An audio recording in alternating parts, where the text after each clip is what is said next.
A woman in my community sent me a statistic a few weeks ago. Only 9% of women between 61 and 80 say they feel very confident in their bodies. Among women in their 20s, that number is more than double. She'd written one line underneath it. So it was never going to end, was it? I'm Dr. Jen Bradley, and here's why that message stopped me. This woman had already done the hard part of this work. She'd relearned her hunger. She'd grieved what food used to do for her emotionally. She'd rebuilt trust with a body that kept changing under her month after month. She assumed that once she got close to the body she'd been working toward, something would finally settle. Instead, she read a study and felt the floor move again. Here's what that statistic is actually measuring. It's measuring a culture that ties a woman's value to how well she resists change, not how bodies actually change with age, because bodies have always changed with age.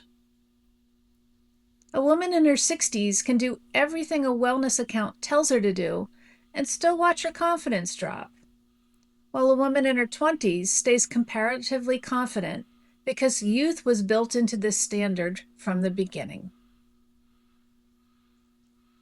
This shows up specifically in the GLP-1 conversation right now, and I want to name it directly. A woman can lose the weight, build the muscle, do the deep psychological work of rebuilding her relationship with her body, and still find herself scrutinized for how her face changed along the way.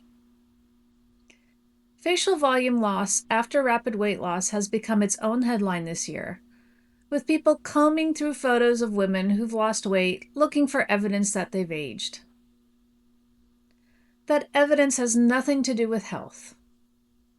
It has everything to do with time having visibly passed, as if aging were the actual failure, and the weight loss only counted as long as it didn't come with proof that a body had lived a life. If you felt this, you're not imagining it. You're accurately reading a message aimed at you for decades. It got louder, not softer, right when you thought you'd finally get some relief. So, what do you actually do with that? This is where compassion comes in. Week 2 of a 5-week series I'm running on the psychological work of this journey. Compassion isn't a soft instruction to be nicer to yourself. It's the ability to hold something true about your body right now, even when it's uncomfortable, without turning that discomfort into evidence against yourself. I want to teach you a tool from clinical psychology that makes this possible, because most compassion advice fails here. This tool comes from dialectical behavior therapy, and the core idea is learning to hold two things that seem to contradict each other and treating both as true at the same time instead of picking a winner. The dialectic I want you to practice this week is between acceptance and change. Acceptance says, I accept myself and my body as I am right now, including the parts that are aging in ways I didn't choose. Change says, I want to feel more at ease in this body, and I'm willing to keep working toward that. Diet culture trained women to believe those two statements cancel each other out, that accepting your body means giving up on wanting anything different, that wanting change means you haven't really accepted yourself.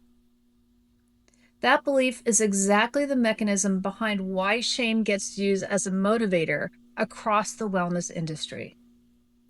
The culture assumes you need to reject your body first in order to be motivated to change it. That premise is wrong.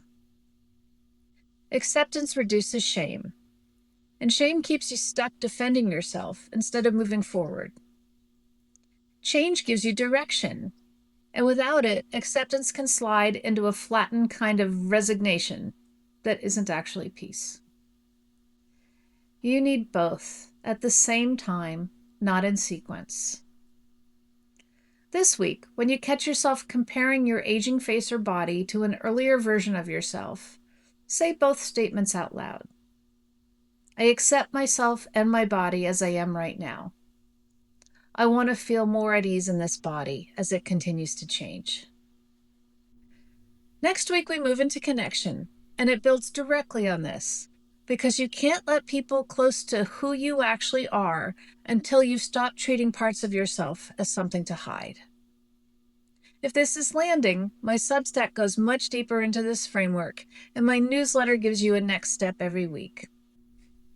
Links are below.